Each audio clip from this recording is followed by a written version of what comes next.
In preparation for the journey to the new outpost of Astoria on the Columbia, several additional men were likewise enlisted at St. Louis, the last outpost of any civilization of significance. Some were recruited as boatmen, and others as hunters. These last were engaged, not merely to kill game for provisions, but also, and indeed chiefly, to trap beaver and other animals of rich furs, valuable in the trade. They enlisted on different terms. Some were to have a fixed salary of $300. Others were to be fitted out and maintained at the expense of the company, and were to hunt and trap on shares. As Mr. Hunt met with much opposition on the part of rival traders, especially the Missouri Fur Company, it took him some weeks to complete his preparations. The delays which he had previously experienced at Montreal, Mackinac, and, on the way, added to those at St. Louis, had thrown him much behind his original calculations, so that it would be impossible to effect his voyage up the Missouri in the present year of 1809. The river Missouri, flowing from high and cold latitudes and exposed to chilling blasts through wide and open plains, freezes early. The winter may be dated from the 1st of November. There was every prospect, therefore, that it would be closed with ice long before Mr. Hunt could reach its upper waters. To avoid, however, the expense of wintering at St. Louis, he determined to push up the river as far as possible to some point above the settlements.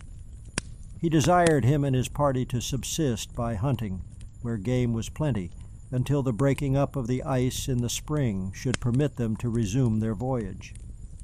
Accordingly, on the 21st of October, he took his departure from St. Louis.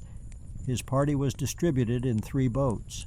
One was the barge which he had brought from Mackinac. Another was of a larger size, such as was formerly used in navigating the Mohawk River, and known by the generic name of the Schenectady barge. The other was a large keel boat, at that time the grand conveyance on the Mississippi. In this way, they set out from St. Louis in buoyant spirits and soon arrived at the mouth of the Missouri. This vast river, 3,000 miles in length, and which, with its tributary streams, drains such an immense extent of country, was as yet but casually and imperfectly navigated by the adventurous bark of the fur trader. A steamboat had never yet stemmed its turbulent current. Sails were but of casual assistance, for it required a strong wind to conquer the force of the stream. The main dependence was on bodily strength and manual dexterity. The boats, in general, had to be propelled by oars and setting poles, or drawn by the hand and by grappling hooks from one root or overhanging tree to another, or towed by the long cordel or towing line where the shores were sufficiently clear of woods and thickets to permit the men to pass along the banks. During this slow and tedious progress, the boat would be exposed to frequent danger from floating trees and great masses of driftwood, or to be impaled upon snags and sawyers, that is to say, sunken trees, presenting a jagged or pointed end above the surface of the water. As the channel of the river frequently shifted from side to side according to the bends and sandbanks, the boat had, in the same way, to advance in a zigzag course. Often a part of the crew would have to leap into the water at the shallows and wade along with the towing line, while their comrades on board toilfully assisted with oar and setting pole. Sometimes the boat would seem to be retained motionless, as if spellbound, opposite some point round which the current set with violence, and where the utmost labor scarce effected any visible progress. On these occasions it was that the merits of the Canadian voyageurs came into full action. Patient of toil, not to be disheartened by impediments and disappointments, fertile in expedients, and versed in every mode of humoring and conquering the wayward current. They would ply every exertion, sometimes in the boat, sometimes on shore, sometimes in the water, however cold. They were always alert, always in good humor, and should they at any time flag or grow weary. One of their popular songs, chanted by a veteran oarsman and responded to in chorus, acted as a never-failing restorative. By such assiduous and persevering labor, they made their way about 450 miles up the Missouri by the 16th of November to the mouth of the Nodowa. As this was a good hunting country, and as the season was rapidly advancing, they determined to establish their winter quarters at this place. And in fact, 2 days after they had come to a halt, the river closed just above their encampment. The party had not been long at this place when they were joined by Mr. Robert M'Lellan, another trader of the Missouri, the same who had been associated with Mr. Crooks in the unfortunate expedition in which they had been intercepted by the Sioux Indians and were obliged to make a rapid retreat down the river. M'Lellan was a remarkable man. He had been a partisan under General Wayne in his Indian wars, where he had distinguished himself by his fiery spirit and reckless daring, and marvelous stories were told of his exploits. His appearance answered to his character. His frame was meager but muscular, showing strength, activity, and iron firmness. His eyes were dark, deep-set, and piercing. He was restless, fearless, but of impetuous and sometimes ungovernable temper. He had been invited by Mr. Hunt to enroll himself as a partner, and gladly consented, being pleased with the thoughts of passing with a powerful force through the country of the Sioux, and perhaps having an opportunity of revenging himself upon what he saw as a lawless tribe for their past offenses. Another recruit that joined the camp at Nodowa deserves equal mention. This was John Day, a hunter from the backwoods of Virginia, who had been several years on the Missouri in the service of Mr. Crooks and of other traders. He was about 40 years of age, 6 feet 2 inches high, straight as an Indian, with an elastic step as if he trod on springs, and a handsome, open, manly countenance. It was his boast that, in his younger days, nothing could hurt or daunt him. But he had lived too fast and injured his constitution by his excesses. Still, he was strong of hand, bold of heart, a prime woodman, and an almost unerring shot. He had the frank spirit of a Virginian and the rough heroism of a pioneer of the West. The party were now brought to a halt for several months. They were in a country abounding with deer and wild turkeys, so that there was no stint of provisions, and everyone appeared cheerful and contented.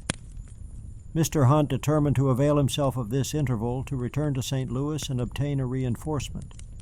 He wished to procure an interpreter acquainted with the language of the Sioux, as, from all accounts, he apprehended difficulties in passing through the country of that nation.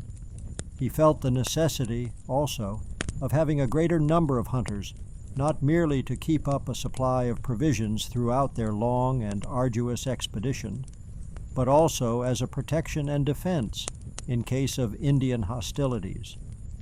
For such service the Canadian voyageurs were little to be depended upon, fighting not being a part of their profession. The proper kind of men were American hunters, experienced in savage life and savage warfare, and possessed of the true game spirit of the West.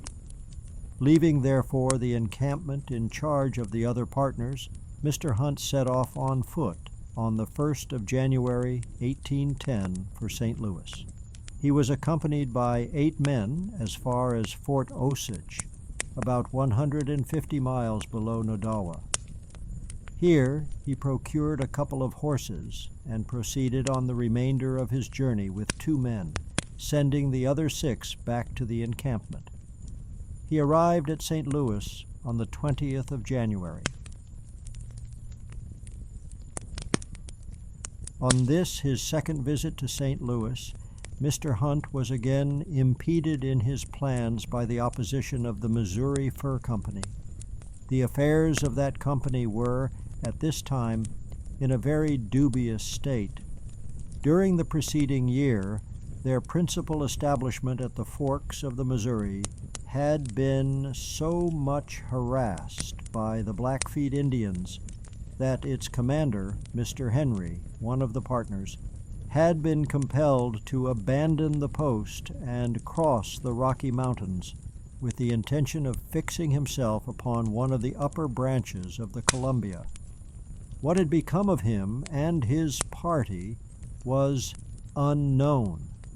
The most intense anxiety was felt concerning them and apprehensions that they might have been cut off by the savages.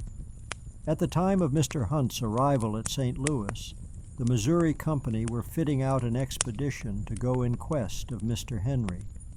It was to be conducted by Mr. Manuel Lisa, the partner already mentioned. There being thus 2 expeditions on foot at the same moment, an unusual demand was occasioned for hunters and voyageurs, who accordingly profited by the circumstance and stipulated for high terms. Mr. Hunt found a keen and subtle competitor in Lisa, and was obliged to secure his recruits by liberal advances of pay and by other pecuniary indulgences.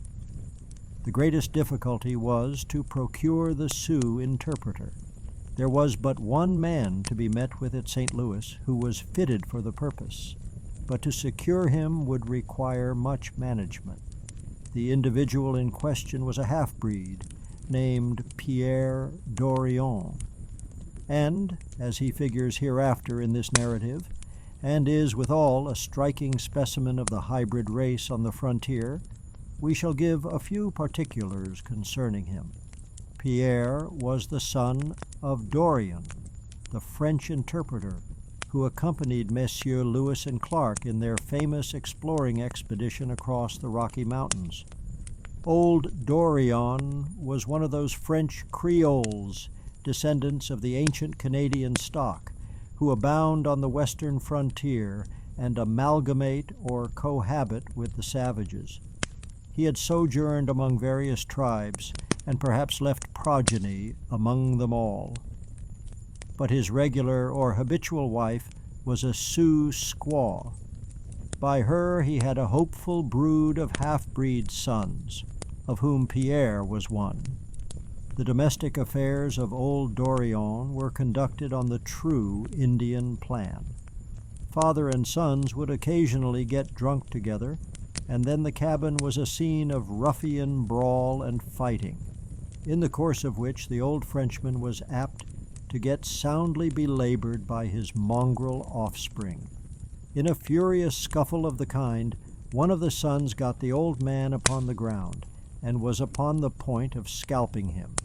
"Hold, my son," cried the old fellow in imploring accents.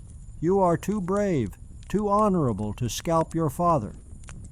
This last appeal touched the French side of the half-breed's heart, so he suffered the old man to wear his scalp unharmed. Of this hopeful stock was Pierre Dorion, the man whom it was now the desire of Mr. Hunt to engage as an interpreter. He had been employed in that capacity by the Missouri Fur Company during the preceding year, and conducted their traders in safety through the different tribes of the Sioux. He had proved himself faithful and serviceable while sober, but the love of liquor in which he had been nurtured and brought up would occasionally break out, and with it the savage side of his character. It was his love of liquor which had embroiled him with the Missouri Company. While in their service at Fort Mandan on the frontier, he had been seized with a whiskey mania, and, as the beverage was only to be procured at the company's store, It had been charged in his account at the rate of $10 a quart. This item had ever remained unsettled, and a matter of furious dispute, the mere mention of which was sufficient to put him in a passion. The moment it was discovered by Mr. Lisa that Pierre Dorion was in treaty with a new and rival association, he endeavored by threats as well as promises to prevent his engaging in their service. His promises might perhaps have prevailed, but his threats, which related to the whiskey debt, only served to drive Pierre into the opposite ranks. Still, he took advantage of this competition for his services to stand out with Mr. Hunt on the most advantageous terms, and, after a negotiation of nearly 2 weeks, capitulated to serve in the expedition as hunter and interpreter at the rate of $300 a year, 200 of which were to be paid in advance. When Mr. Hunt had got everything ready for leaving St. Louis, new difficulties arose. 5 of the American hunters from the encampment at Nodowa suddenly made their appearance. They alleged that they had been ill-treated by the partners at the encampment and had come off clandestinely in consequence of a dispute. It was useless at the present moment, and under present circumstances, to attempt any compulsory measures with these deserters. Mr. Hunt prevailed upon 2 of them by mild means to return with him. The rest refused. Nay, what was worse, they spread such reports of the hardships and dangers to be apprehended in the course of the expedition that they struck a panic into those hunters who had recently engaged at St. Louis, and, when the hour of departure arrived, all but one refused to embark. It was in vain to plead or remonstrate. They shouldered their rifles and turned their backs upon the expedition, and Mr. Hunt was fain to put off from shore with the single hunter and a number of voyageurs whom he had engaged. Even Pierre Dorion, at the last moment, refused to enter the boat until Mr. Hunt consented to take his squaw and 2 children on board also. But the tissue of perplexities, on account of this worthy individual, did not end here. Among the various persons who were about to proceed up the Missouri with Mr. Hunt were 2 scientific gentlemen, one Mr. John Bradbury, a man of mature age, but great enterprise and personal activity, who had been sent out by Linnean Society of Liverpool to make a collection of American plants. The other, a Mr. Nuttall, likewise an Englishman, younger in years, who has since made himself known as the author of Travels in Arkansas and a work on the genera of American plants. Mr. Hunt had offered them the protection and facilities of his party in their scientific research up the Missouri River. As they were not ready to depart at the moment of embarkation, they put their trunks on board of the boat, but remained at St. Louis until the next day for the arrival of the post, intending to join the expedition at St. Charles, a short distance above the mouth of the Missouri. The same evening, however, they learned that a writ had been issued against Pierre Dorion for his whiskey debt by Mr. Lisa, as agent of the Missouri Company, and that it was the intention to entrap the mongrel linguist on his arrival at St. Charles. Upon hearing this, Mr. Bradbury and Mr. Nuttall set off by land a little after midnight. They were successful in getting ahead of the boat as it was ascending the Missouri before its arrival at St. Charles, and gave Pierre Dorion warning of the legal toil prepared to ensnare him. The knowing Pierre immediately landed and took to the woods, followed by his squaw laden with their papooses and a large bundle containing their most precious effects, promising to rejoin the party some distance above St. Charles. There seemed little dependence to be placed upon the promises of a loose adventurer of the kind, who was at the very time playing an evasive game with his former employers. who had already received two-thirds of his year's pay, and, his rifle on his shoulder, his family and worldly fortunes at his heels, and the wild woods before him. There was no alternative, however, and it was hoped his pique against his old employers would render him faithful to his new ones. The party reached St. Charles in the afternoon, but the harpies of the law looked in vain for their expected prey. The boats resumed their course on the following morning, and had not proceeded far when Pierre Dorion made his appearance on the shore. He was gladly taken on board, but he came without his squaw. They had quarreled in the night. Pierre had administered the Indian discipline of the cudgel, whereupon she had taken to the woods, with their children and all their worldly goods. Pierre evidently was deeply grieved and disconcerted at the loss of his wife and his knapsack, whereupon Mr. Hunt dispatched one of the Canadian voyageurs in search of the fugitive, and the whole party, after proceeding a few miles further, encamped on an island to wait his return. The Canadian rejoined the party, but without the squaw, and Pierre Dorion passed a solitary and anxious night, bitterly regretting his indiscretion in having exercised his conjugal authority so near home. Before daybreak, however, a well-known voice reached his ears from the opposite shore. It was his repentant spouse, who had been wandering the woods all night in quest of the party, and had at length descried it by its fires. A boat was dispatched for her. The interesting family was once more united, and Mr. Hunt now flattered himself that his perplexities with Pierre Dorion were at an end. Bad weather, very heavy rains, and an unusually early rise in the Missouri rendered the ascent of the river toilsome, slow, and dangerous. The rise of the Missouri does not generally take place until the month of May or June. The present swelling of the river must have been caused by a freshet in some of its more southern branches.